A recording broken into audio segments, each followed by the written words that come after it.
우주를 더 멀리 더 깊이 들여다보는 제임스 웹 우주망원경이 처음으로 외계 행성까지 찾아내어 차세대 망원경으로서의 관측 능력을 또 입증했습니다.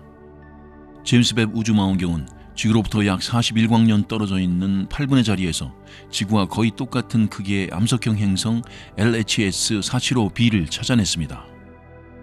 행성이 항성 앞을 지나는 이른바 천체면 통과 때 별빛이 미세하게 줄어드는 것을 포착하는 외계 행성 탐사 위성 테스가 행성이 존재할 가능성이 높다고 지목한 곳 중에서 골라서 직접 관측한 끝에 쉽고 확실하게 포착했다고 합니다. 존스 홉킨스 대학 응용물리학 연구실의 천문학자 케빈 스티븐슨 등이 참여한 연구팀은 지난 2022년 8월 31일 제임스 웹 우주망원경의 근적외선 분광기를 이용하여 LHS 475b를 찾아낸 결과를 발표했습니다. 연구팀은 그곳에 행성이 존재한다는 점에는 의문의 여지가 없으며 제임스 웹 우주망원경에 오염되지 않은 자료가 이를 입증한다면서 이 행성이 작고 암석형 행성이라는 점이 인상적이라고 밝혔습니다. 연구팀은 제임스 웹 우주망원경을 이용하여 천체면 통과를 2차례만 보고 LHS 475b의 존재를 확인했으며 행성의 대기를 통과하는 별빛을 통해 대기 성분 분석도 시도했습니다. 이 행성은 지구 지름의 99% 크기를 가졌는데 대형 가스 행성이 아닌 작은 암석형 행성의 대기를 관측할 수 있는 성능을 가진 망원경은 제임스 웹 우주망원경이 유일합니다. LHS 475b 대기의 구성 성분을 분명하게 밝혀내지는 못해도 배제할 수 있는 대기 형태는 단언할 수 있었는데 적어도 토성의 위성인 타이탄처럼 메탄이 주요 성분인 두터운 대기를 갖고 있지는 않을 것으로 제시되었습니다. 또 대기가 아예 존재하지 않을 가능성도 있지만 이산화탄소만으로 된 대기를 갖고 있을 수도 있다고도 했습니다. 연구팀은 LHS 475b가 지구보다 수백 도 더 뜨거울 것으로 분석하면서 추가 관측에서 구름이 포착된다면 태양계 내 금성과 비슷한 행성으로 결론이 날 수도 있다고 밝혔습니다. 금성은 지구의 쌍둥이처럼 크기나 질량 등이 비슷하지만 이산화탄소가 많은 대기를 갖고 있어서 지구보다 훨씬 더 뜨겁습니다. LHS 475b는 공전 주기가 2일밖에 안 되지만 태양 온도의 절반이 안 되는 적색 외성을 돌고 있어서 항성과의 가까운 거리에도 불구하고 대기를 유지하고 있을 가능성이 있다고 연구팀은 밝혔습니다. 나사의 한 관계자는 지구 크기의 암석형 행성에서 나온 첫 관측 결과는 제임스 웹 우주망원경을 이용하여 암석형 행성의 대기를 연구할 수 있는 미래 가능성의 문을 열어놓은 것이라면서 제임스 웹 우주망원경은 아직 시작 단계임에도 불구하고 태양계 밖 지구와 비슷한 세계에 대한 새로운 이해로 우리를 점점 더 근접시키고 있다고 했습니다.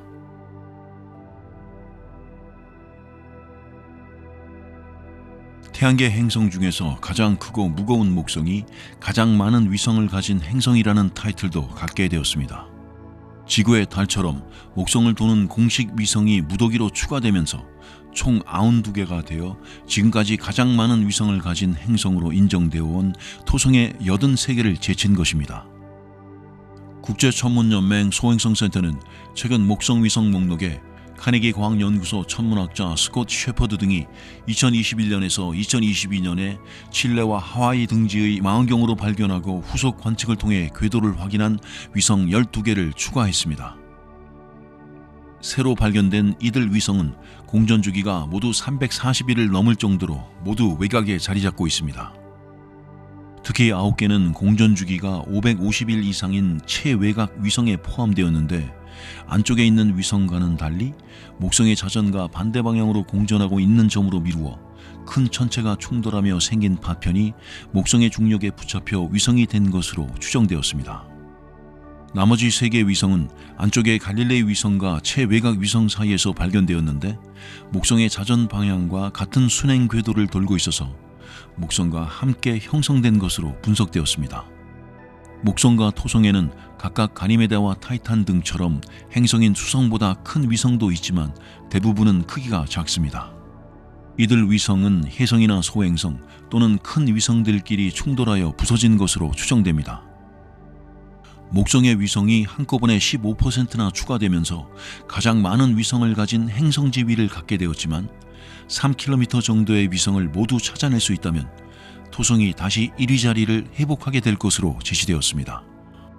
토성보다 더 바깥에 있는 천왕성과 해왕성도 각각 27개와 14개의 위성을 가진 것으로 확인되었는데 너무 멀리 있어서 발견하지 못하고 있을 뿐 목성과 토성처럼 천체 충돌 과정에서 작게 부서진 위성들이 더 있을 것으로 추정됩니다. 지구보다 더 안쪽에 있는 수성과 금성에는 위성이 아예 없고 화성에는 2개의 위성이 돌고 있습니다. 위성은 행성은 물론 태양의 중력에도 영향을 받고 길게는 2년 가까이 되는 공전 궤도까지 확인을 해야 하기 때문에 태양 중력에만 영향을 받아 수주 이내의 궤도를 파악할 수 있는 혜성이나 소행성보다 관측하기가 더 까다롭다고 합니다.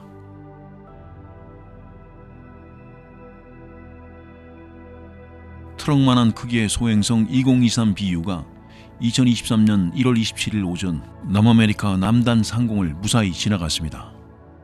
소행성 2023BU는 이날 오전 9시 27분쯤 남미 남단 3,600km 상공을 지나갔습니다.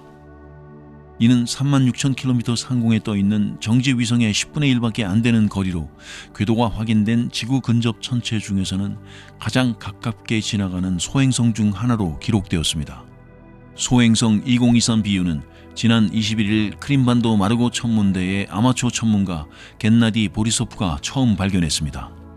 보리소프는 지난 2018년 태양계 밖에서 온 성간 천체로는 2번째로 확인된 21/보리소프를 발견한 인물이기도 합니다. 미 항공우주국 제트추진연구소 산하 지구근접천체연구센터는 소행성 충돌 위험평가 시스템인 스카우트를 통해 2023BU가 궤도가 확인된 소행성 중 가장 가까이 접근하기는 해도 충돌은 모면할 것으로 분석했는데 예측대로 충돌 없이 지나갔습니다. 소행성 2023BU는 크기가 3.5에서 8.5m밖에 안 되기 때문에 정면으로 충돌한다고 해도 대기권에 진입하면서 화구로 타오르며 산산이 조각나서 일부만 작은 운석으로 지상에 떨어질 것으로 예측되었습니다. 지난 2013년 러시아 남부 상공에 떨어지며 폭발 충격으로 지상의 유리창을 박살낸 첼라빈스키 운석은 약 20m에 달했던 것으로 추정되었습니다. 2023BU는 이번에 지구에 근접하면서 지구 중력의 영향으로 궤도가 길쭉하게 늘어나며 지구와 비슷했던 공전 주기가 359일에서 425일로 늘어날 것으로 전망되었습니다. 지구에는 2036년 12월 6일에 다시 근접하게 될 것으로 예측되었습니다.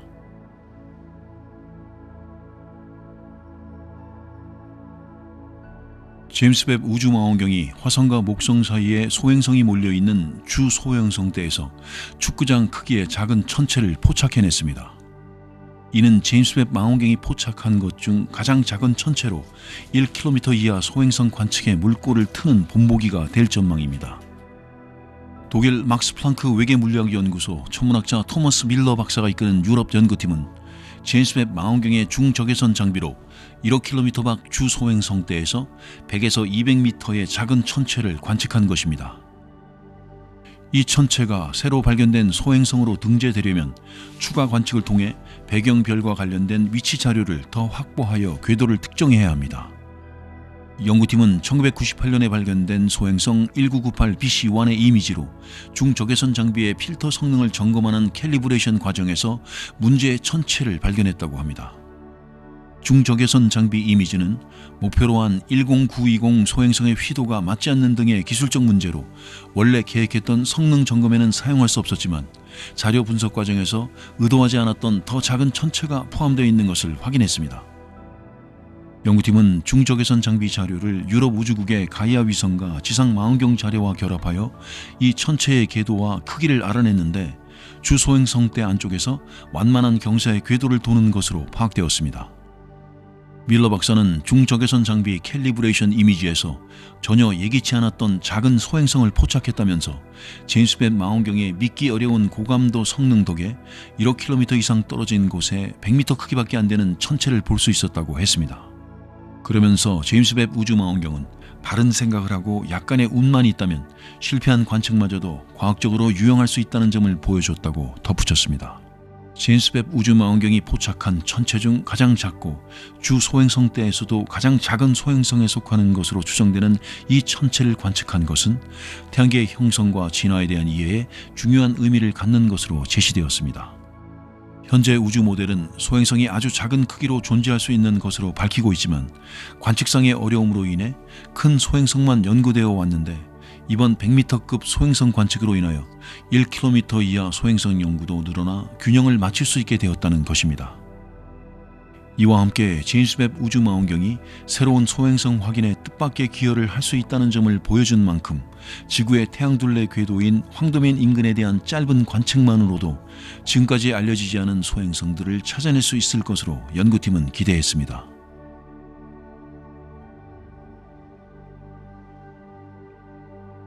해왕성 밖 어둠 속에 있는 천체인 카오와가 현재의 고리 형성 이론으로 설명되지 않는 특이한 고리를 갖고 있는 것으로 밝혀졌습니다. 브라질 리오데자네이루 연방대학의 브루노 모르가드 교수가 이끄는 국제연구팀은 카오와에서 고리를 관측한 결과를 발표했습니다. 지난 2002년 처음 존재가 확인된 카오와는 태양으로부터 약 64억 km 떨어진 외곽에서 288년 주기로 태양을 도는 지름 약 1280km의 천체로 관측되어 있습니다. 태양계 제9행성 지위에 있다가 외행성으로 강등된 명왕성의 절반밖에 안 되는 이런 작은 천체가 고리를 갖는 것 자체가 드문데다가 그것마저 고리 형성 이론과 맞지 않는 것으로 제시되었습니다. 연구팀은 라팔마 섬에 있는 세계 최대 광학망원경인 구경 10.4m의 카나리아 대형 망원경에 장착된 초감도 고속 카메라 하이퍼캠을 활용하여 카오와에서 고리를 찾아냈습니다. 이 고리는 너무 작고 희미하여 카오와를 직접 촬영한 이미지에서는 드러나지 않았습니다. 대신 카오와가 다른 별 앞을 지나며 1분이 채 안 되게 별빛을 가리는 성식을 할 때 예기치 않게 앞뒤로 2차례에 걸쳐 별빛이 줄어드는 것을 포착하여 천체 둘레에 고리가 있다는 것을 확인했습니다. 태양계에서 고리는 토성과 목성, 해왕성 그리고 천왕성 등 대형 행성에 존재하며 작은 천체 중에서는 커리클로와 하우메아 등 두 곳에만 존재하는 것으로 밝혀졌습니다. 이들 고리는 모두 천체의 기조력이 작동할 만큼 가까이 붙어 있어서 고리를 형성하고 있는 물질이 위성으로 뭉치지 않고 고리로 남아있는 것으로 제시되어 왔습니다. 고리가 존재할 수 있는 최대 거리인 이른바 로슈 한계 내에 있었다는 것입니다. 하지만 카오와에서 발견된 고리는 천체 반지름의 7배 되는 곳에 형성되어 있어서 로슈 한계의 2배에 달했습니다. 여기서 로슈 한계란 위성이 모행성의 중력에 의한 기조력에 의해서 파괴되지 않고 접근할 수 있는 한계점을 말합니다. 태양계에서 가장 뚜렷한 토성의 중심 고리는 행성 반지름의 3배 되는 곳에 형성되어 있습니다. 논문의 공동 저자인 셰필드 대학 물리천문학 교수 빅딜런 박사는 태양계 안에서 새로운 고리를 발견하리라고는 기대하지 않았으며 천체에서 멀리 떨어진 곳에 형성된 고리를 발견하여 기존 고리 이론에 도전하게 될 줄은 더더욱 예상하지 못했다면서 모든 사람이 어렸을 때 토성의 아름다운 고리에 관해 배우는데 이번 새로운 발견이 고리 형성에 관한 더 넓은 통찰력을 제공하길 바란다고 했습니다. 카오와는 캘리포니아 남부지역 원주민 통바족이 섬기는 창조주의 이름에서 따왔습니다. 하이퍼벨트 천체인 카오와의 지위와 관련하여 중력으로 둥근 형태를 가진 외행성으로 분류되기에 충분한 자격을 갖췄지만 최고 성능의 망원경에서도 흐릿한 점으로만 포착되어 그 누구도 외행성으로 단언하지 못하고 있다고 뉴욕 타임스는 전한 바 있습니다.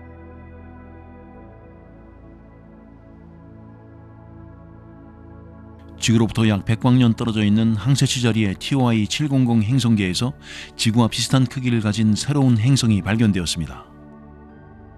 이미 3개의 행성이 확인된 곳에서 추가로 발견된 이 행성은 표면에 물이 액체로 존재할 수 있는 이른바 생명체 서식 가능 영역 해비러블 존 안에 있으며 지구처럼 암석형 행성인 것으로 파악되었습니다. 나사의 제트 추진 연구소의 에밀리 길버트 박사가 이끄는 연구팀은 외계 행성 탐사 위성 테스 관측 자료에서 지구 95% 크기의 암석형 행성일 가능성이 높은 TOI 702를 찾아낸 결과를 발표했습니다. 이 행성을 거느린 항성 TOI 700은 태양보다 질량과 크기가 작고 온도도 낮은 M형 외성으로 B, C, D 등 3개의 행성이 이미 발견되어 있는 상태입니다.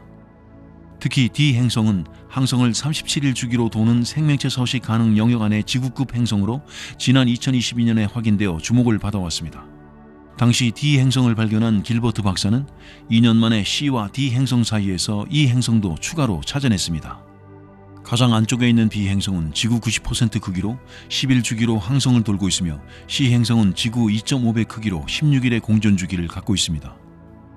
세 번째 행성인 이 행성은 D 행성보다 약 10%가량 작으며 공전 주기는 28일로 파악되었습니다. 이들 행성은 지구의 달처럼 항성의 조속력에 묶여 자전과 공전 주기가 같아서 항상 같은 면이 별을 향하고 있는 것으로 나타났습니다. 행성이 항성 앞을 지나는 천체면 통과 때 별빛을 가려 빛이 일시적으로 줄어드는 것을 포착하여 외계 행성의 존재를 찾는 테스는 약 27일씩 한 영역을 관측하는데 2018년 이후 2년 만에 남반구 하늘 관측에 나섰습니다. 연구팀은 이 행성이 크기가 좀 더 크거나 별에 더 가까이 있었다면 관측 첫 해에 존재를 확인했겠지만 신호가 너무 미약해서 추가 관측이 필요했다고 설명했습니다. 연구팀은 D와 E 행성이 모두 생명체 서식 가능 영역에 있기는 하나 개념상 차이가 있다고 밝혔습니다. D 행성이 행성 역사 대부분에 걸쳐 생명체가 출현할 수 있는 안정적 위치에 있었다는 보수적인 개념이라면 이 행성은 일정 시점에서만 생명체 서식 가능 영역에 있었다는 광의적 개념이라고 했습니다. 연구팀은 생명체 서식 가능 영역 안에서 발견되는 지구 크기의 외계 행성은 태양계의 역사를 알 수 있는 단서가 된다면서 지상과 우주망원경을 통한 후속 관측이 이어지고 있다고 밝혔습니다.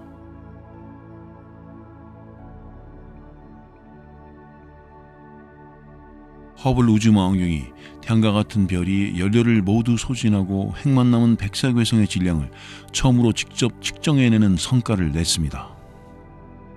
산타크루즈 캘리포니아 대학의 천문학자 피터 맥길 박사가 이끄는 연구팀은 허블 우주망원경을 이용하여 백색 외성 LAWD-37의 질량을 측정한 결과를 발표했습니다.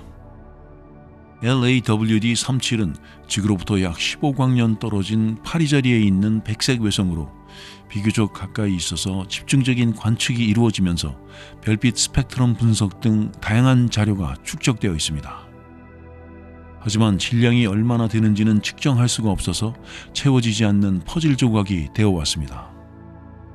백색 외성의 질량은 대개 쌍성계에서 짝별과의 궤도를 관측하여 산출해 왔는데 짝별이 아예 없거나 짝별의 궤도가 수백, 수천 년에 달할 때는 측정할 방법이 없었습니다.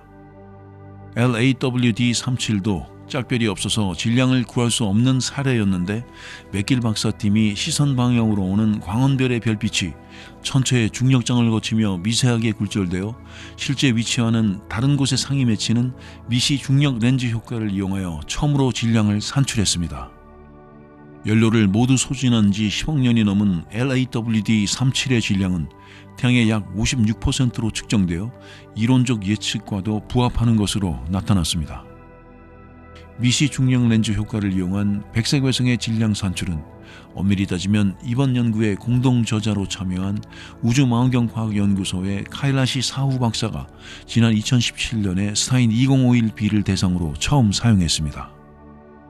하지만 이 백색 외성은 쌍성계 항성이어서 단독 백색 외성의 질량을 측정하는 새로운 기준을 제공해 주는 것은 LAW-37이라고 연구팀은 밝혔습니다. 이번 성과는 우리 은하내 20억 개 가까운 별의 위치를 정확히 측정한 유럽 우주국 가이아 위성의 도움이 크게 작용했습니다. 가이아 관측 자료를 이용하여 LAWD-37이 앞을 지나갈 광원별의 위치를 미리 알 수 있었으며 이를 토대로 허블 우주망원경으로 광원별의 별빛이 LAWD-37을 거치며 굴절되는 것을 여러 해에 걸쳐 측정할 수 있었다고 합니다. 하지만 광원별의 별빛이 너무 희미하기 때문에 400배나 더 밝은 백색 외성의 이미지에서 이를 분리해내는 것이 최대 과제였으며 허블 망원경이었기 때문에 이를 해낼 수 있었다고 연구팀은 밝혔습니다. 맥길 박사는 미시 중력 렌즈 효과가 나타내는 사례가 드물고 약해서 지구에서 달에 있는 차량의 길이를 재는 것과 같았다고 설명했습니다.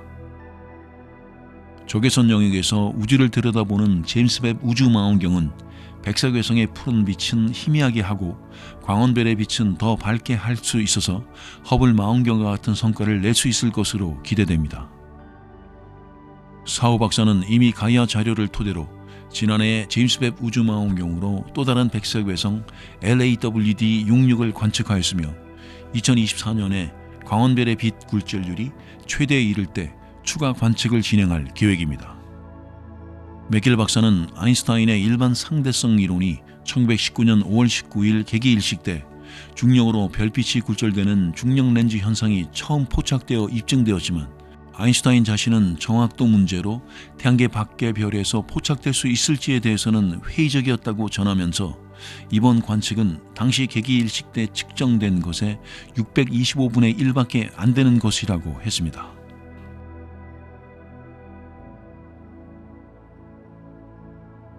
중성자 별끼리 충돌하여 초강력 폭발을 일으키며 금을 생성하는 킬로노바의 모든 조건을 갖추고 이를 준비 중인 쌍성계가 처음으로 관측되었습니다. 이런 쌍성계는 4천억 개의 우리은하 별 중에서도 10손가락 안에 꼽을 정도로 극히 드문 것으로 제시되었습니다. 미국의 엠브리 리들 항공대학 로엘 리처드슨 교수가 이끄는 연구팀은 지구로부터 약 11,400광년 떨어진 곳의 쌍성계 CPD-292176을 관측하였습니다. CPD-292176은 감마선 폭발을 관측하는 나사의 닐 게럴스 스위프트 천문대에서 처음 포착했으며 이후 칠레 세로 톨롤로 천문대의 구경 1.5m 스마트 망원경으로 후속 관측하는 과정에서 킬로노바 조건이 확인되었습니다. 질량이 큰 별은 항성 진화의 마지막 단계에서 슈퍼노바, 이른바 초신성으로 큰 폭발을 일으키며 밀도가 높은 핵만 남아 중성자별이나 블랙홀이 되는데 CPD-292176 쌍성계는 이런 과정을 이미 거친 중성자별과 슈퍼노바를 향해 가는 대형 짝별로 이루어져 있는 것으로 관측되었습니다. 특이한 것은 이 중성자별이 짝별의 바깥대기의 상당 부분을 뺏긴 초박탈별로 초신성 폭발 때 폭발력이 전통적인 슈퍼노바만큼 강하지는 않았다는 것입니다. 그 덕분에 짝별은 쌍성계 밖으로 튕겨나가지 않고 이전 궤도를 유지할 수 있게 되었습니다. 짝별도 초박탈 슈퍼노바로서 약한 폭발력으로 기존 중성자별을 밀어내지 않고 새로운 중성자별이 되면 서로 점차 가까워지며 궤도 에너지를 잃고 충돌하여 강력한 중력파를 방출하고 많은 양의 금과 은과 같은 무거운 원소를 남기게 됩니다. 리처드슨 박사는 CPD-292176의 중성자별이 짝별을 쌍성계 밖으로 차내지 않고 형성되었다는 것은 초박달 슈퍼노바로 가장 잘 설명될 수 있다면서 이 쌍성계에서 중성자별끼리 충돌하는 킬로노바가 일어나려면 남은 별도 초박달 슈퍼노바로 폭발해야 한다고 덧붙였습니다. CPD-292176과 같은 킬로노바 원형을 관측한 것은 희소성을 넘어 킬로노바의 형성 과정을 규명하고 우주에서 가장 무거운 원소의 기원을 밝히는 데 도움이 될 것으로 기대되고 있습니다. 논문의 공동저자인 미국 국립광적외선 천문연구소의 천문학자 앙드레 니콜라 센 박사는 킬로노바로 이어지는 정확한 조건을 놓고 상당 기간 추정만 해왔지만 이번 관측을 통해 적어도 일부 사례에서는 2개의 중성자별 중 하나가 전통적인 슈퍼노바 폭발 없이 형성되면 합쳐질 수 있다는 점이 입증되었다고 했습니다. 그러면서 우리 은하에는 최대 4천억 개의 별이 있는데 이런 놀라운 쌍성계는 100억 개 중에 하나꼴밖에 존재하지 않는다고 덧붙였습니다. 연구팀은 CPD-292176이 킬로노바를 일으킬 수 있는 조건을 갖추었지만 이를 직접 보고 연구하는 것은 미래 천문학자들의 몫이 될 것이라고 했습니다. 대형 짝별이 생을 마감하며 슈퍼노바, 즉 초신성 폭발을 일으킨 뒤 제2의 중성자별이 될 때까지 적어도 100만 년 이상이 걸리기 때문입니다. 리처드슨 박사는 CPD-292176은 중성자별이 작은 폭발력을 가진 슈퍼노바를 통해서도 형성될 수 있다는 점을 드러내줬다면서 CPD-292176과 같은 작은 쌍성계를 이해하게 되면 별이 전통적인 초신성 폭발 없이 조용한 죽음을 맞는 것에 대한 통찰력을 얻게 될 것이라고 했습니다.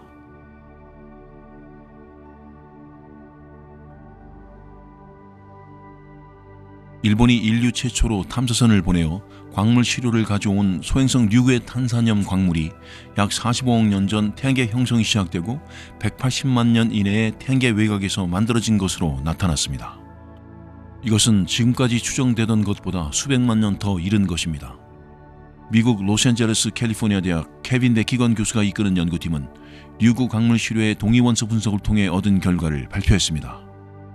류구는 광물 시료가 직접 확보된 첫 C형, 즉 탄소질 소행성으로 지구 대기권을 통과한 운석과는 달리 지구 환경에 오염되었을 가능성이 낮아서 광물 입자의 화학 성분 분석을 통해 형성 과정은 물론 형성 위치까지 확인할 수 있었다고 합니다.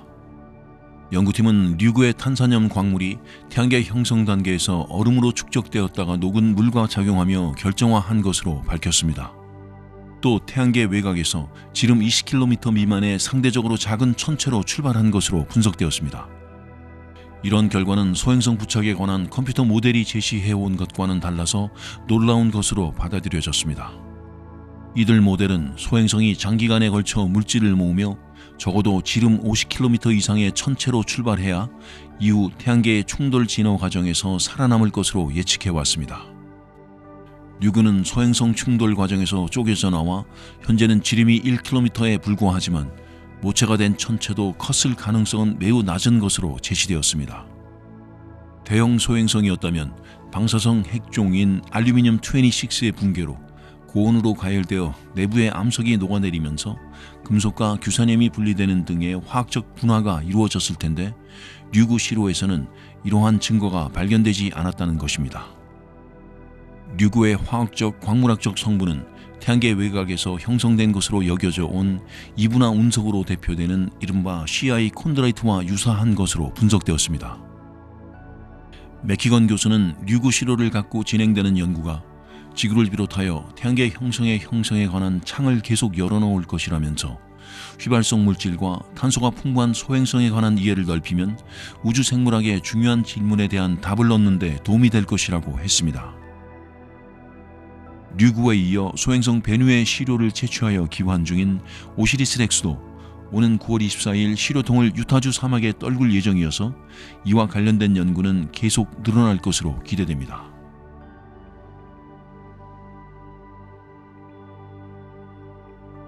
미국의 화성 로버 큐리오시티가 고대 호수의 존재를 가장 확실하게 입증하는 물결 구조의 암석을 찾아냈습니다. 약 5,500m 높이에 달하는 샤프산을 오르며 탐사 중인 큐리오시티호는 수십억 년 전 얕은 호수에서 표면의 파도가 바닥의 퇴적물을 자극해 만들어낸 물결 모양의 암석 표면을 담은 사진을 최근 전송해 왔습니다. 게일 크레이터 안에 우뚝 솟아있는 샤프산은 바닥부터 차곡차곡 쌓인 퇴적층으로 구성되어 있어 수십억 년 전 따뜻하고 물이 많던 지구와 같은 환경에서 지금처럼 춥고 건조한 곳으로 변화하는 과정을 담고 있어서 로버의 탐사 대상이 되었습니다. 큐리오시티호는 지난 2014년 9월 샤프산 기슭에 도착하여 산을 오르기 시작했으며 약 0.8km를 오른 지점에서 물결 구조 암석층을 찾아냈습니다. 큐리오시티 프로젝트 과학자들은 지난 가을 로버가 물이 마를 때 형성되는 것으로 추정되는 광물인 황산염 함유 지역에 도착했을 때 이전과 같은 고대 호수의 증거가 더는 나오지 않을 것으로 예측했습니다. 하지만 고대 호수 안에서 일던 파도가 퇴적물로 빚어낸 가장 명확한 증거가 나오자 놀람을 나타냈습니다. 나사의 제트 추진 연구소의 큐리오시티 프로젝트 과학자 애슈인 바사바다 박사는 지금까지 봐온 것 중에서 물과 파도에 대한 가장 확실한 증거라면서 호수 퇴적물이 쌓인 곳을 수천 피트나 오르면서도 이런 증거는 보지 못했으며 그것도 마른 땅이었을 것으로 예상되던 곳에서 이를 발견했다고 했습니다. 큐리오시티는 암석층에 구멍을 뚫고 시료를 채취하려고 여러 번 시도했지만 암석이 너무 단단하여 실패하고 말았습니다. 앞서 베라루빈 계곡에서도 3차례 시도한 끝에 부드러운 부분을 찾아 시료를 채취한 적이 있는 만큼 이번에도 같은 방법으로 추가 시도를 할 계획입니다. 큐리오시티는 또 게디즈 발리스로 명명한 고대 계곡에서 물에 의한 산사태로 승용차 크기의 바위와 자갈 등이 흘러내려 이전에 형성된 퇴적층 위에 쌓여있는 흔적도 확인하였는데 이는 로버가 도달할 수 없는 더 높은 곳을 연구할 수 있는 단서가 될 것으로 제시되었습니다. 이와 함께 물결구조 암석층으로부터 멀지 않은 곳에서 간격과 두께가 일정한 암석층도 찾아냈는데 지구에서와 마찬가지로 고대 화성에서도 정기적인 기후변화로 형성되었을 것으로 추정되었습니다.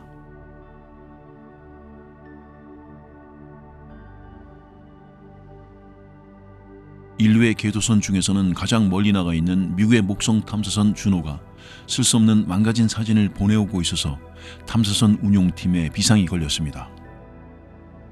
주노는 지난 2023년 1월 22일 목성 구름 위를 4200km까지 접근하여 지나가는 48번째 근접 비행을 했지만 탑재된 주노 캠의 온도가 비정상적으로 오르는 바람에 계획된 이미지를 얻지는 못했습니다. 지난달 14일에 이루어진 47번째 근접 비행 때에도 촬영을 위해 주노캠을 켜자 비슷한 문제가 발생했습니다. 당시에는 36분간 비정상 온도가 유지되다가 정상으로 돌아와 총 90장의 이미지 중 초기에 촬영한 4장만 쓸 수 없는 상태였습니다. 하지만 이번에는 문제가 23시간이나 이어지며 상황이 더 심각해졌습니다.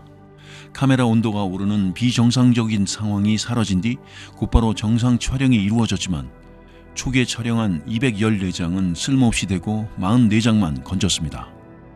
주노는 앞서 47번째 근접 비행을 마친 뒤 과학 관측 자료를 지구로 전송하는 과정에서 메모리 이상으로 접속이 끊어져 탑재된 컴퓨터를 재부팅하고 안전 모드로 비행했지만 같은 달 29일부터 정상을 회복한 상태에서 48번째 근접 비행에 들어갔습니다. 주노 운영팀은 최근 2차례의 근접 비행 중 수집된 각종 데이터를 분석하며 주노캠의 온도가 비정상적으로 오르는 근본 원인과 해결책을 찾고 있습니다. 주노캠은 고해상도 가시광 컬러 카메라로 목성을 덮고 있는 두꺼운 구름의 상층부를 찍도록 고안되었습니다. 애초 일반인의 관심을 불러일으키기 위한 목적으로 장착되어 과학 장비로 분류되지는 않았지만 과학적으로도 중요한 성과를 낸 것으로 평가되었습니다. 목성 주변의 고에너지 입자를 고려하여 7차례 이상 근접 비행을 견뎌내도록 설계되었지만 기대 이상의 효과를 거둔 것으로 지시되었습니다. 1조 원이 넘게 투입된 주노는 2011년 8월 아틀라스5 로켓에 실려 발사된 뒤 태양광을 동력원으로 5년간 28억 킬로미터를 비행한 끝에 2016년 7월 5일 목성 궤도에 안착했습니다. 2003년 퇴역한 갈릴레오에 이어 목성 궤도에 진입한 두 번째 탐사선으로 목성 주위를 돌며 근접 비행을 통해 목성의 내부 구조를 탐사해 왔습니다. 지난 2018년 6월 목성과 충돌하며 임무를 마칠 예정이었으나 임무가 2025년 9월까지로 연장되었습니다.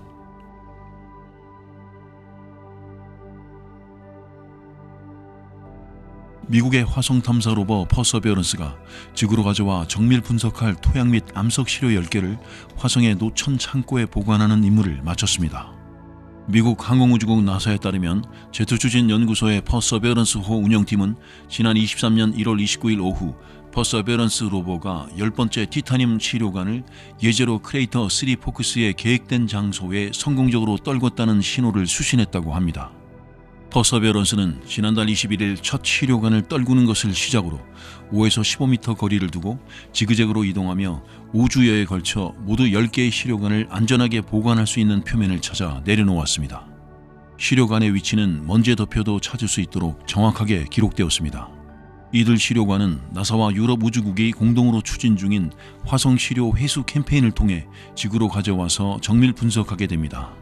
퍼서베어런스는 고대 호수로 추정되는 예제로 크레이터의 바닥을 탐사하면서 과학적으로 중요한 것으로 판단되는 암석 코어는 시료관을 2개씩 만들었으며 이 중 1개가 3 포크스의 노천 창고에 보관되었습니다. 다른 1개는 퍼서베어런스호 동체에 보관되어 시료 회수 착륙선의 1차 수거 목표가 됩니다. 3 포크스에 떨군 시료관은 로버가 작동 불능 상태에 빠지는 등 만일의 사태에 대비한 백업용으로 착륙선과 함께 파견될 화성 헬기를 통해 회수됩니다.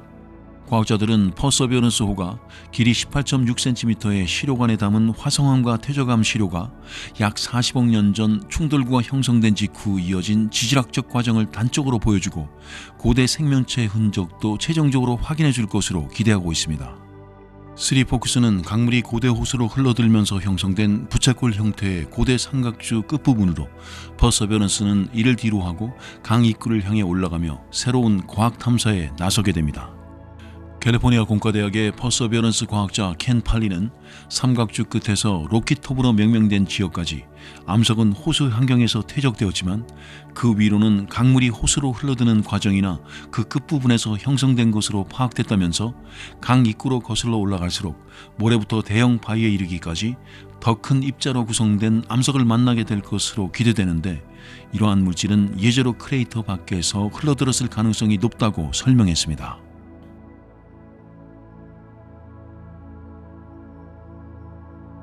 우주의 진화에 기존 물리학으로 설명하기 힘든 격차가 있다는 연구 결과가 나왔습니다. 미국 시카고대 등의 연구진은 암흑에너지 탐사, 남극전 망원경의 관측 자료를 토대로 우주의 물질 분포를 분석했습니다.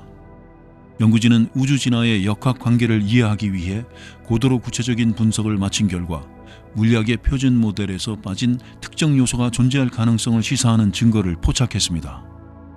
이론 물리학으로 예측한 우주의 진화 결과와 실제 관측된 우주의 차이가 있어서 미지의 힘이 작용하고 있을 가능성이 있다는 설명입니다. 이번 연구에 참여한 미국 하와이대의 천체물리학자 에릭 백스터는 초기 우주에 기반을 둔 우리의 표준 우주 모델을 적용했을 때 현재 우주는 우리가 예측하는 것보다 조금 덜 빽빽한 것 같다고 말했습니다. 연구를 주도한 시카고대 천체물리학자 치웨이 창은 이번 발견이 인정받으면 아주 흥미로울 것이라고 기대를 나타냈습니다. 그는 물리학은 모델을 시험하고 파괴하는 학문이라며 최상의 시나리오는 이번 발견이 암흑물질과 암흑에너지를 더 많이 이해하는 데 도움이 되는 것이라고 설명했습니다. 물질은 공간에서 중력에 끌려 식으면서 덩어리져 은하단과 은하간 실가닥으로 구성되는 우주망을 형성했습니다. 과학자들이 이런 역학관계를 연구하는 과정에서 우주에는 일반적인 물질이 5% 정도밖에 없다는 점이 나타났습니다. 우주의 25% 정도는 보이지는 않지만 중력 때문에 알 수 있는 암흑물질이고 나머지 70%는 암흑에너지로 관측되었습니다. 이번 연구진은 암흑에너지 탐사, 남극점 망원경 자료를 놓고 중력 렌즈 현상을 분석했습니다.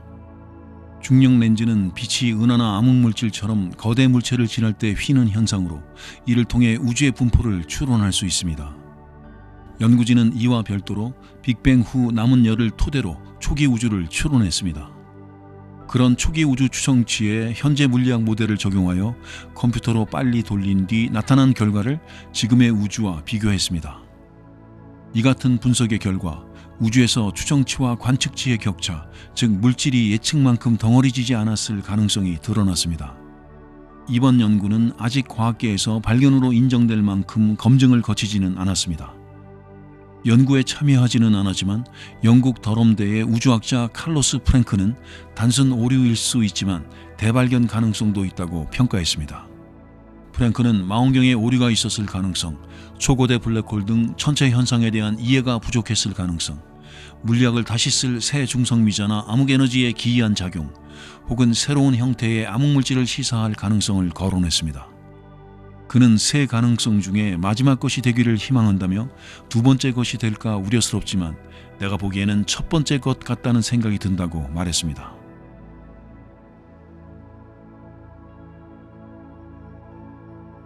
미국 우주 비행사들이 반세기 만에 달을 다시 밟는 아르테미스-3 미션의 윤곽이 좀 더 구체적으로 드러났습니다. 미국 항공우주국 나사가 내년에 달 착륙 없이 달 궤도에 다녀오는 유인비행 아르테미스-2를 거쳐서 이르면 2025년에 아르테미스-3를 통해 인류 최초의 여성과 유색인종 우주비행사를 달에 착륙시킬 것이라는 점은 잘 알려져 있었지만 어떤 과정을 거쳐 이를 이행할 것인지는 단편적으로만 공개되어 왔습니다. 하지만 최근 아르테미스-3 미션의 진행 과정을 달로 가는 길과 달 표면 탐사, 그리고 지구 귀환 등 3단계로 나누어 종합적으로 소개함으로써 전체적인 그림을 제시했습니다. 미국이 인류의 달 상주와 화성 유인 탐사를 목표로 추진 중인 아르테미스 프로그램의 주력 로켓과 유인 캡슐인 우주 발사 시스템, 그리고 오리온은 지난 2022년 11월 달 궤도까지 다녀오는 무인 비행 미션인 아르테미스-1을 성공적으로 마친 상태입니다. 나사는 아르테미스-1에서 성능을 입증한 우주 발사 시스템과 오리온을 이용하며 역대 가장 다양한 인종으로 구성된 우주비행사 총 4명을 선발하게 됩니다. 여기에는 인류 최초로 달을 밟게 되는 여성과 유색인종이 반드시 포함됩니다. 이들은 플로리다주 케네디 우주센터의 39B 발사장에서 오리온 캡슐을 타고 지구 궤도에 오른 뒤 캡슐의 태양광 패널과 우주선 점검을 마치면 우주 발사 시스템 2단 로켓인 중간 극저온 추진 로켓의 도움으로 달 전이 궤도에 진입합니다.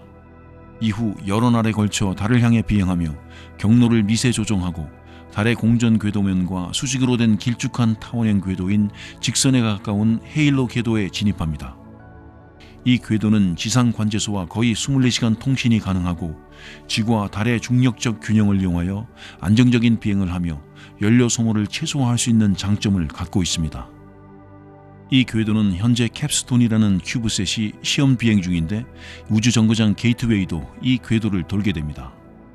지구와 달 궤도 사이의 자율 위치 확인 시스템 기술 운용 및 항법 실험 캡스톤 CAPSTONE는 The Cislunar Autonomous Positioning System Technology Operations and Navigation Experiment의 이니셜입니다.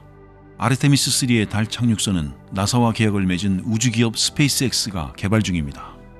스페이스X는 지구 궤도에 우주연료 저장고를 띄워놓고 재사용이 가능한 연료 탱크선으로 추진제를 운반하며 지구에서 발사되는 착륙선 스타쉽은 연료 없이 발사된 뒤 연료 저장고에서 추진제를 공급받아 직선에 가까운 헤일로 궤도로 향하는 방식을 구상하고 있습니다. 스타쉽은 직선에 가까운 헤일로 궤도에서 오리온과 도킹하여 여성과 유색인종 우주비행사를 태운 뒤 달 표면에 착륙하게 되며 오리온은 나머지 2명의 우주비행사를 태우고 6.5일에 걸쳐 직선에 가까운 헤일로 궤도 한 바퀴를 돌게 됩니다. 스타쉽은 아르테미스3 투입 전에 적어도 한 차례 이상 무인 시험 비행을 할 예정이며 이를 통해 나사가 요구하는 조건과 안전 기준을 충족해야 유인 비행에 나설 수 있습니다. 스타쉽은 남극의 착륙 목표지로 선정된 지역 100m 이내에 착륙하게 됩니다. 두 우주 비행사는 착륙에 성공하면 우선 달 표면에 안전하게 머물 수 있는지 각종 시스템을 점검한 뒤 휴식을 취하며 탐사 준비를 하게 됩니다. 이들은 착륙선 내에서 과학 임무를 진행하고 엘리베이터를 타고 기밀실을 거쳐 선체 밖으로 나와 월면 보행을 하게 됩니다. 우주 비행사가 입고 월면 보행에 나설 첨단 우주복은 민간 기업 엑시엄 스페이스가 활동성 향상에 초점을 맞추어 개발 중입니다. 우주 비행사가 달 남극의 지지를 조사하고 시료를 채취하는 등 과학 탐사 과정에서 보고 듣고 느끼는 것은 생생하게 중계되며 첨단 통신 기술을 통해 전송되는 고해상도 이미지와 비디오는 인류 모두가 공유하게 됩니다. 두 우주 비행사를 통해 보게 될 달 남극의 풍경은 아폴로 미션 때 착륙했던 적도 지역과는 사뭇 다를 것으로 예측됩니다. 태양이 수평선 바로 위에 떠 있어서 표면에 길고 어두운 그림자를 형성하기 때문에 헤드램프와 항법 장치를 활용하여 탐사가 진행될 전망입니다. 약 6일에 걸친 달 표면 탐사가 끝나면 두 우주 비행사는 스타쉽을 타고 직선에 가까운 헤일로 궤도로 복귀하며 이곳에서 다시 오리온과 도킹하게 됩니다. 우주 비행사들은 이 궤도에서 닷새가량 머무르며 달에서 채취한 시료 등을 오리온으로 옮겨 싣고 지구 귀환을 준비하게 됩니다. 직선에 가까운 헤일로 궤도를 탈출하기에 적합한 위치에 도달할 때쯤 오리온은 스타쉽과 분리한 뒤 엔진을 점화하여 지구로 향하게 됩니다. 오리온은 지구 대기권에 시속 4만 킬로미터로 진입한 뒤 총 11개의 낙하산을 이용하여 태평양에 입수하며 주변에 대기하고 있던 미국 해군과 해안경비대가 이를 회수하며 미션을 마치게 됩니다. 이런 과정은 달에 인간이 상주할 수 있는 기지를 건설하고 이를 통해 심우주 탐사 기술을 개발하여 화성 유인 탐사에 나서는데 밑거름이 될 것으로 기대되고 있습니다.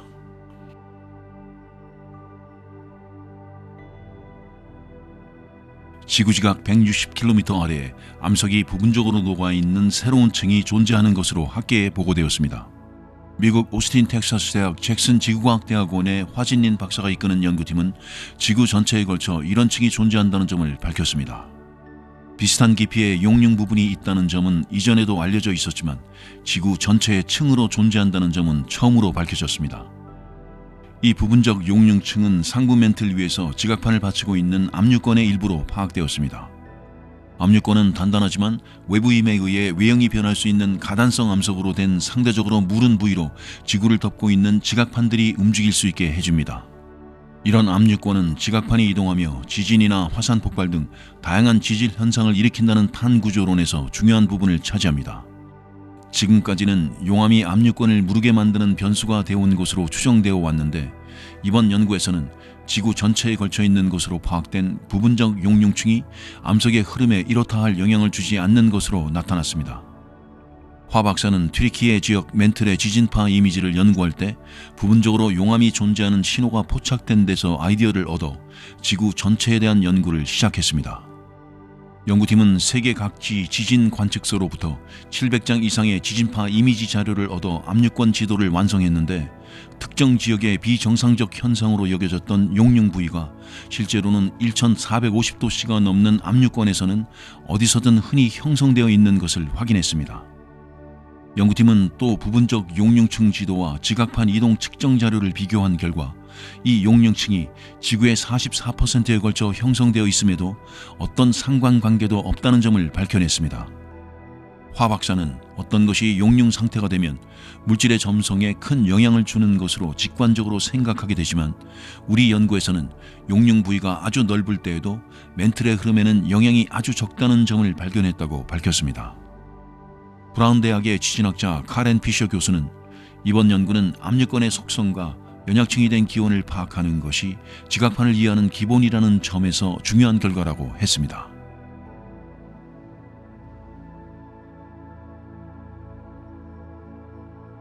지구온난화에 대처하기 위해 다양한 지구공학적 방법이 검토되는 가운데 달 표면의 먼지를 태양과 지구 사이 우주 공간으로 쏘아 올려 지구에 도달하는 태양빛을 줄일 수 있는 것으로 제시되었습니다. 유타대학 물리천문학 교수 벤 브롬니가 이끄는 연구팀은 태양빛 차단에 이용할 수 있는 먼지 입자와 필요한 양과 궤도 등을 분석한 연구 결과를 발표했습니다. 연구팀은 태양과 지구 사이에서 중력 균형을 이루어 안정적 궤도를 유지할 수 있는 제1라그랑 주점에 우주 플랫폼을 띄우고 지구에서 가져간 물질을 쪼개 뿌리는 것이 가장 확실한 빛 차단 효과를 거둘 수 있지만 천문학적인 비용이 소요되는 만큼 그 대안으로 달 표면에서 먼지를 쏘아 올리는 것이 더 효율적이라고 밝혔습니다. 연구팀은 별 주변에 형성된 먼지고리가 감지할 수 있을 만큼 별빛을 줄이는 것에 착안하여 태양과 지구 사이의 특정 궤도에서 적은 양의 물질만으로 태양빛을 차단할 수 있을 것으로 보고 연구를 진행했습니다. 그 결과 두 가지 방안이 가장 유력한 것으로 떠올랐습니다. 우선 제1라그랑 주점에 우주 플랫폼을 띄우고 먼지를 내뿜었을 때 일정 기간 그늘을 만드는 등 효과가 있는 것으로 나타났습니다. 하지만 이 먼지들은 태양풍이나 복사에너지 그리고 중력 등의 영향으로 쉽게 흩어졌으며 며칠 간격으로 계속 새로운 먼지를 공급해야만이 그늘이 유지되는 문제가 있었습니다. 그 다음은 달 표면으로부터 제1라그랑 주점 방향으로 달의 먼지를 쏘아 올리는 방안으로 40억 년에 걸쳐 형성된 달의 먼지 알갱이가 태양빛 차단에 적합한 속성을 가진 데다 먼지를 쏘아 올리는 에너지도 적게 든다는 장점을 가진 것으로 파악되었습니다.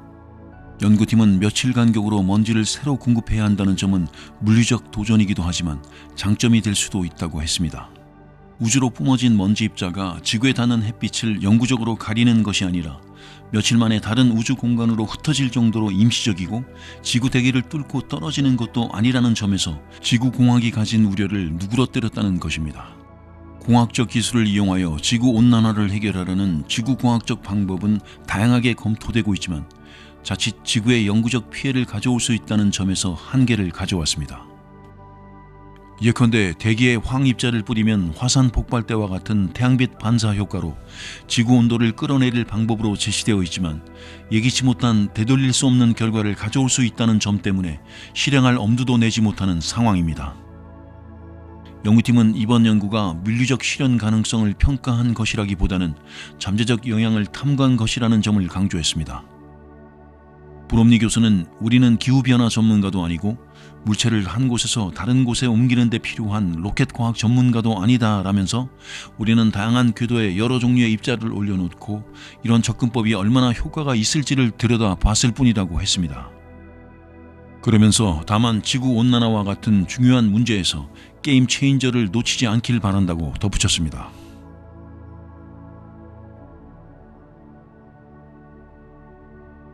지구 충돌 경로에 있는 작은 소행성이 사전에 포착되어 영국 해협의 새벽 하늘을 순간적으로 밝히는 장면이 생생하게 포착되었습니다.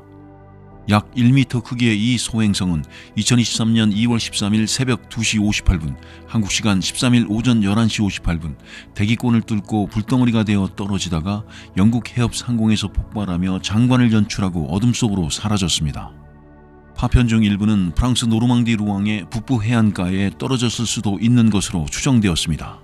소행성의 지구 충돌 장소와 시간까지 정확히 예측되어 있었기 때문에 이 장면은 프랑스와 영국은 물론 멀리 벨기에와 독일에서도 목격되었는데 하늘의 궤적을 그리다가 폭발하는 장면을 잡은 동영상이 유럽 우주국 홈페이지에도 공개되어 있습니다.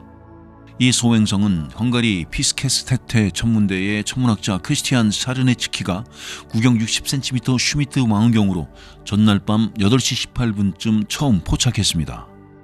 사르네츠키는 지난 2022년 3월에도 지구 충돌을 앞둔 2022 EB5 소행성을 포착한 바 있습니다.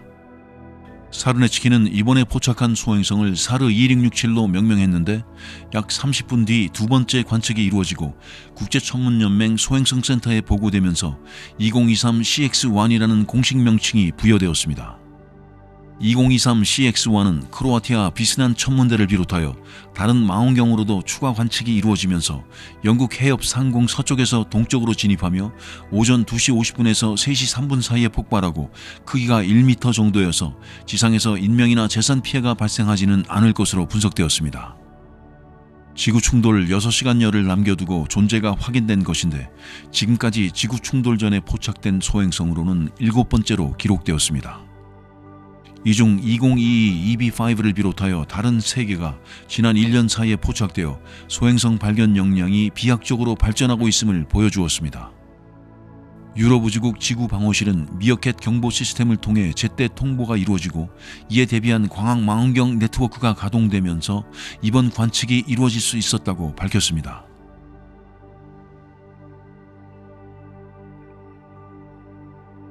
인공조명에 따른 빛공해로 밤하늘이 밝아지면서 인간이 맨눈으로 볼 수 있는 별이 빠르게 줄어들고 있는 것으로 나타났습니다. 독일 지구과학연구소의 크리스토퍼 키바 박사가 이끄는 연구팀은 세계 각지의 시민과학자들이 제출한 별 관측 자료를 통해 맨눈으로 볼 수 있는 별이 빠르게 줄고 있다는 점을 밝혀냈습니다.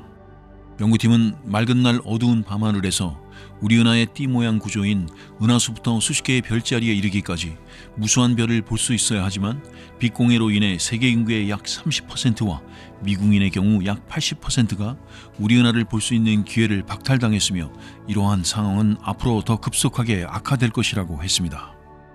독일 지구과학연구소와 미국 천문학연구 대학연맹 등에 따르면 연구팀은 미국 국립광적외선 천문학연구소가 운영하는 시민과학 프로그램 글로브 앤 나이트에 세계 곳곳의 시민과학자들이 자발적으로 제출한 관측 자료를 활용했다고 합니다. 글로브 앤 나이트는 2006년부터 매년 별의 가시성 자료를 모아왔습니다.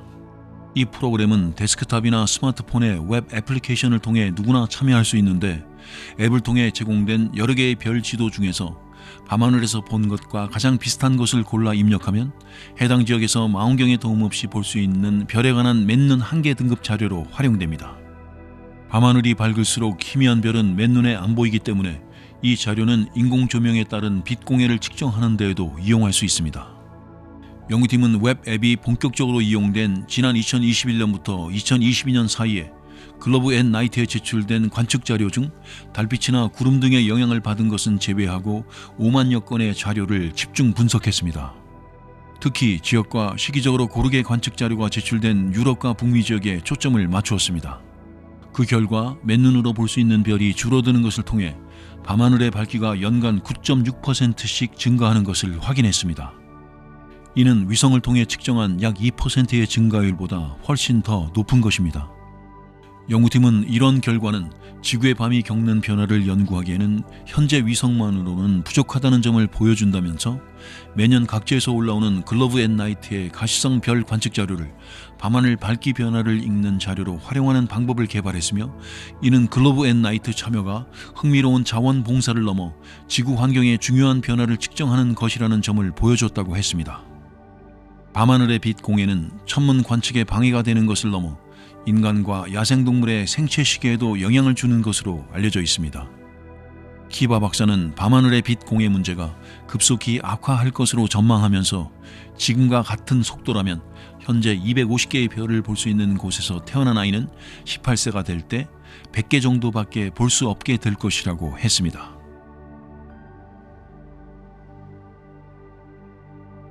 미국 항공우주국 나사가 붉은 행성 화성을 비롯하여 심우주를 오가는 데 걸리는 시간을 단축할 수 있는 핵 추진 우주선을 이르면 2027년쯤 달 궤도에 시험 발사하겠다고 밝혔습니다.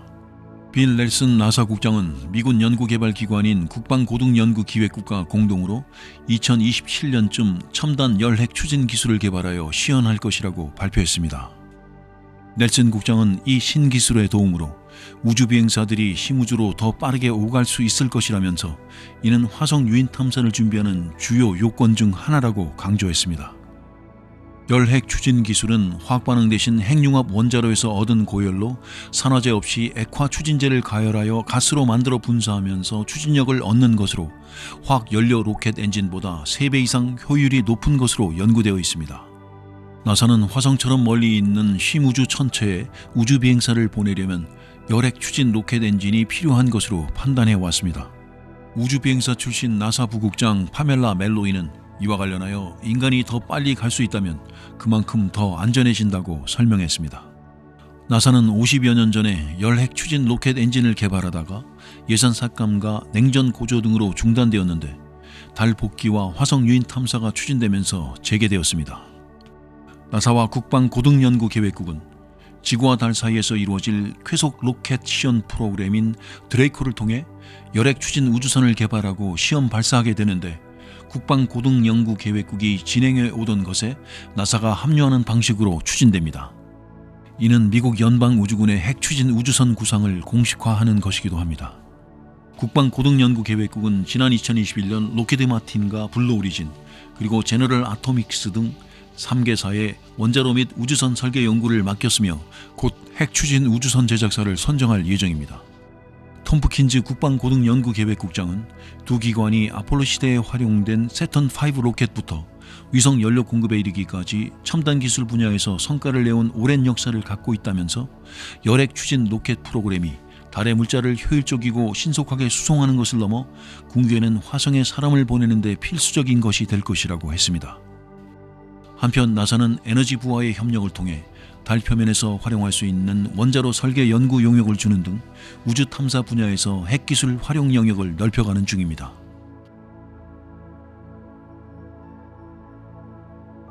태양의 흑점 주변에서 강한 폭발이 발생하여 고에너지 입자를 우주로 방출하는 태양면 폭발은 대규모 정전이나 통신 장애 등으로 지구에 피해를 주지만 언제 어디서 발생할지 예측하기 어려웠습니다. 하지만 태양면 폭발이 일어나기 전에 태양의 바깥대기인 코로나에서 작은 폭죽이 터지는 것 같은 섬광이 생기는 것으로 확인되어 이를 예측할 수 있는 단서가 될 수 있을 것으로 기대되고 있습니다.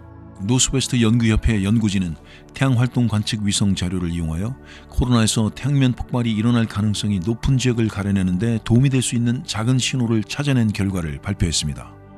연구팀은 태양면 폭발이 일어날 곳의 상공에서 대형 폭죽이 터지기 전 작은 폭죽이 터지는 것처럼 작은 섬광이 코로나에서 일어나는 것을 확인했습니다. 이런 정보는 태양면 폭발을 예측하여 지구에도 영향을 미치는 우주 기상 변화에 대비하는 데 도움이 될 것으로 제시되었습니다. 태양면 폭발은 강한 자기활동으로 대류가 방해되어 주변보다 온도가 낮아지면서 검게 보이는 흑점 주변에서 발생합니다.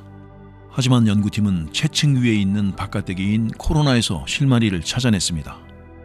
책임 연구원인 레카 박사는 태양 표면인 광구에서 얻는 것보다 코로나에서 확연히 차이가 나는 정보를 얻을 수 있다면서 이번 결과는 특정 활성 영역에서 조만간 태양면 폭발이 일어날지 잠잠히 있을지를 구분할 수 있는 새로운 표지를 제공해 줄 수 있을 것이라고 했습니다.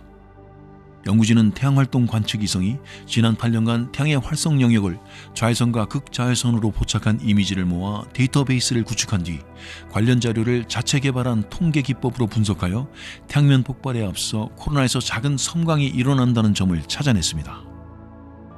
논문의 저자인 카린 디사우어 박사는 이번 연구로 진짜 깊이 파고들 수 있게 되었다면서 앞으로 태양 표면부터 코로나에 이르기까지 모든 정보를 결합하면 언제 어디서 태양면 폭발이 일어날지를 더 잘 예측할 수 있게 될 것이라고 했습니다.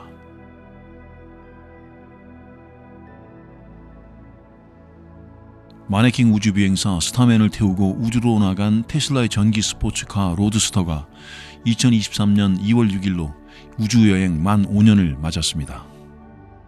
최고 경영자 일론 머스크가 타던 로드스터는 지난 2018년 2월 6일 첫 비행에 나선 자매회사 스페이스X의 펠컨 헤비 로켓에 실려 우주로 발사되었습니다. 펠컨 헤비는 이 발사로 가장 강력한 로켓 자리에 올랐으며 지난해 달 궤도 비행에 성공한 미국 항공우주국 나사의 대형 로켓 우주 발사 시스템에 그 자리를 넘겨주었습니다. 초도 비행 때 사용하는 콘크리트 블록을 대신한 시험용 화물로 실린 선홍색 로드스터의 운전석에는 흰 우주복을 입은 스타맨이 앉아 데이비드 보이의 스페이스 오디티 등을 들으며 태양 궤도에 올랐습니다. 이 로드스터는 지금까지 약 45km를 비행하며 태양을 중심으로 한 궤도를 3바퀴 반 가까이 돌았으며 현재 지구에서 약 3억 2,700만 킬로미터 떨어진 곳을 비행 중일 것으로 추산되었습니다. 로드스터는 지구와 화성의 공전 궤도와 교차하는 타원 궤도를 따라 태양을 돌고 있습니다. 로드스터는 우주로 나간 첫 자동차로 일반인의 많은 관심을 받았지만 과학적으로 큰 가치가 없어서 발사 직후 몇 주 뒤부터는 직접 관측이 이루어지지 않았습니다. 따라서 현재 위치도 초기 궤도 자료를 토대로 산출한 추정치일 뿐입니다. 또 로드스터가 처음 화물로 실릴 때처럼 온전할지도 장담하기 어려운 상태라고 합니다. 우주의 숱한 유성체나 차체가 견딜 수 없는 강한 우주 방사선에 노출되어 훼손되었을 수도 있기 때문입니다. 머스크는 발사 당시 인류가 태양계 내 다른 행성에 정착촌을 건설할 수 있기를 희망한다면서 그런 날이 온다면 후손들이 로드스터를 포획하여 박물관에 전시할 수 있다고 밝히기도 했습니다. 로드스터는 2035년 화성을 가까이 지나가고 지구에는 2047년과 2050년에 수백만 킬로미터 거리를 두고 지나갈 것으로 예측되어 있습니다. 발사 당시에는 1500만 년 이내에 지구와 충돌할 확률은 22%, 금성이나 태양에 충돌할 확률은 각 12%인 것으로 제시된 바 있습니다. 한편 펠컨 헤비 로켓은 우주 화물 개발 지원 등으로 지금까지 5차례밖에 발사가 안 되었으나 작년 말과 올해 초 잇따라 발사가 이루어지며 급가속이 이루어지고 있습니다. 스페이스X 측은 올해 안에 최대 5차례 발사할 수 있다고 트위터를 통해 밝혔습니다.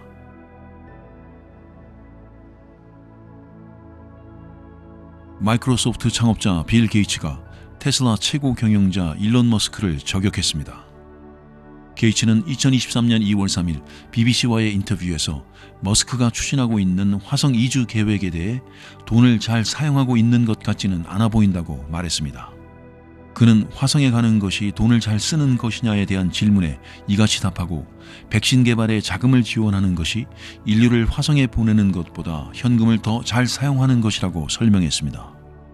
그러면서 화성에 가는 것은 상당히 큰 비용이 든다면서 하지만 당신은 홍역 백신을 살 수 있고 $1,000로 생명을 구할 수 있다고 강조했습니다.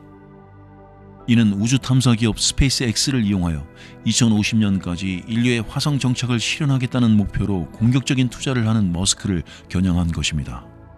머스크의 화성 이주 계획에 대한 게이츠의 비판은 이번이 처음은 아닙니다.